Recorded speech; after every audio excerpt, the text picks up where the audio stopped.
which pick do you regret in hindsight the most? I'm like, oh, the guy that I took in round 3 who's not going to play like half the damn season or something. Out 4 months. That's a tough look, man. That's a tough look.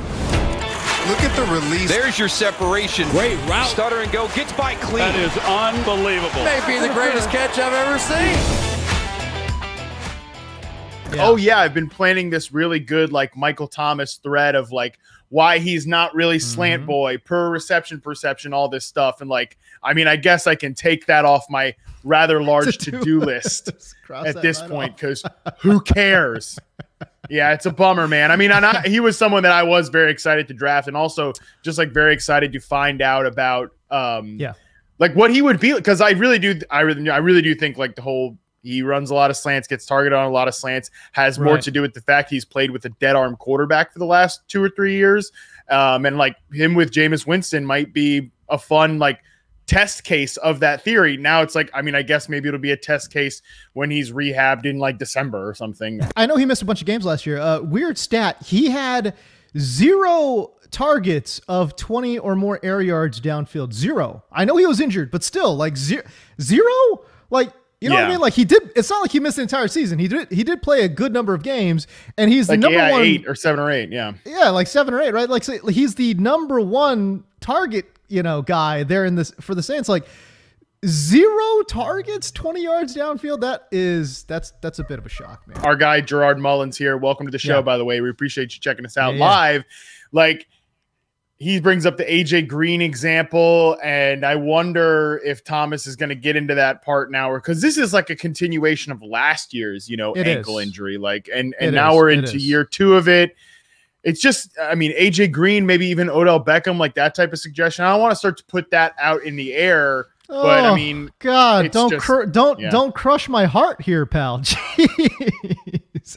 I mean, the one thing that I think is very different though, in regards to AJ Green had a foot problem, and foot problems have been notoriously difficult to come back from. And obviously AJ Green, just another prime example of a great athlete being, hampered by foot problem that just will not go away. I think ankle problems, this one is yet to be seen. We don't know how severe the ankle issue is. What about Alvin Kamara? Now, I had tweeted out something that got some, negative feedback, because obviously I was, being not so positive about Alvin Kamara. But I said, hey, listen, like, you lose your Hall of Fame quarterback, you lose, Michael Thomas, but go ahead and convince yourself that, Alvin Kamara is a top 5 pick. This goes back to when Todd Gurley called you an idiot. Or no, he said, stop Payton. Actually, that was me. No. You called me an idiot.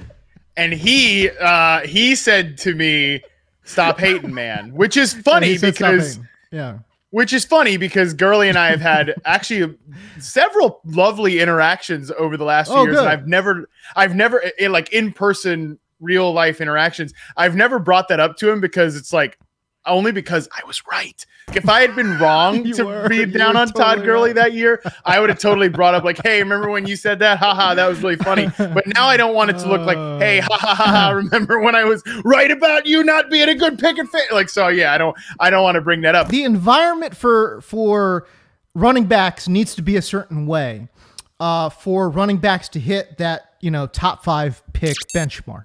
You know what I mean? It can't just be. And like, this is what drives me crazy. Like, people just think like, well, there's no Michael Thomas, they're going to just give it to Alvin Kamara 40 times a game. First of all, no, they're not.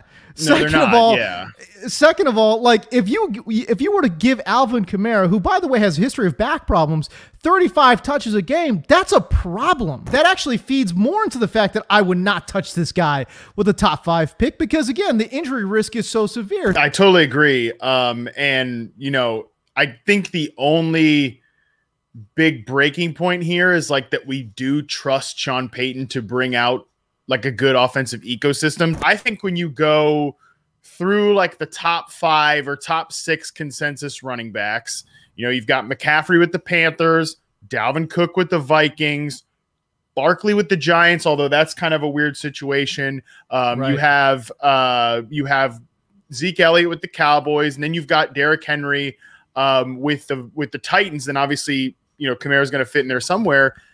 Are the Saints the worst offense of that group. We'll see what happens with Sam Darnold and that quarterback situation.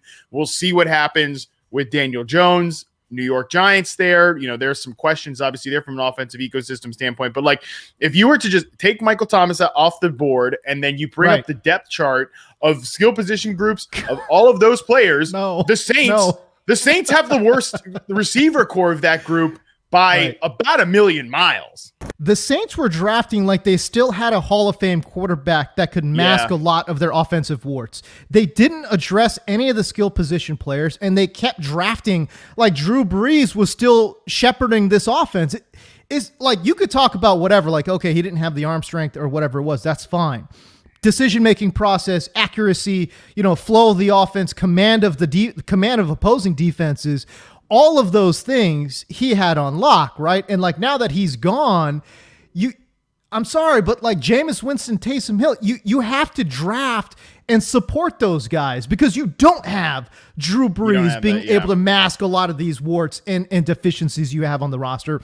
But they didn't do that. And now, to your point, Michael Thomas goes down, and it's one of the most top-heavy offenses in terms of talent in the NFL. When one of your guys goes down, my God, look at the roster. Kamara has a great receiving floor, but one of the appealing parts about Kamara, you know, why I had him ranked as the #1 running back last year, shout out to me, was correct about that, is that he had like an absurd touchdown ceiling. I don't see how he has that absurd touchdown ceiling this year. Also, I think with Michael Thomas off the board, I think that only increases the odds that they go with Taysom Hill and like a very run-heavy approach. I thought Kamara could have had a pretty good path to upside, but the longer this, you know, offensive, I mean, we have like no inkling on who the Saints quarterback is going to be. We can get, my Taysom Hill theory there was legit just that, a theory.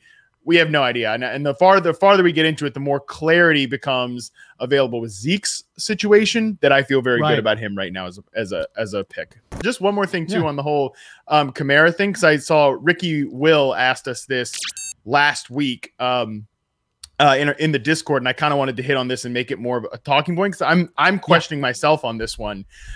He said, question for the rankings god. Thank you for addressing me correctly.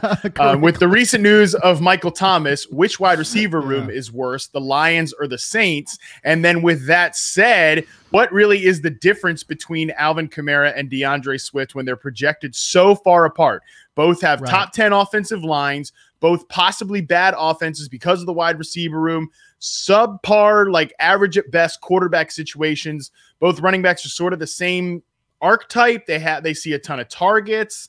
And there's already the talk out of Detroit that like assistant head coach Deuce Staley made it sound like DeAndre Swift could get like 25 touches per game. I do think the fact that Sean Payton is still in New Orleans makes a big difference. We know Alvin Kamara is a superstar. We don't know that DeAndre Swift is people like his talent, but we don't know that he's going to be that good. But again, just from like a situational standpoint, kind of similar, right? Like, the Lions have Brashad Perriman, Tyrell Williams, and Amon-Ra St. Brown, and that might actually be better than what the Saints are dealing with without Michael Thomas. I mean, are you kidding me? At least 100%. Like Tyrell Williams, Like at least Tyrell Williams has history of producing in the NFL. Brashad Perriman was like okay for 5 games with the Bucs a couple years ago.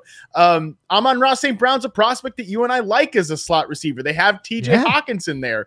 The Saints got nothing. I don't think our guy Ricky from the Discord is saying like Kamara should be behind Swift. Nobody's crazy enough to argue that. We also don't know. Like, there's been talk that Jamal Williams is their A back or whatever. I mean, I think Swift is going to get the more valuable touches in Detroit, but it did when he posted that, I actually said, really good question. Like, it's challenging the way I think about Swift, because I've been lower on Swift throughout the process. But maybe it just makes me question Kamara. I don't know. What did you think about that? For me, that question kind of sort of starts and dies with the fact that you really can't compare Alvin Kamara with too many players in the NFL. True. Like, he's just so good everywhere. He's so smooth. He's so slick. And again, out of the backfield, I mean, you could say DeAndre Swift has skills out of the backfield.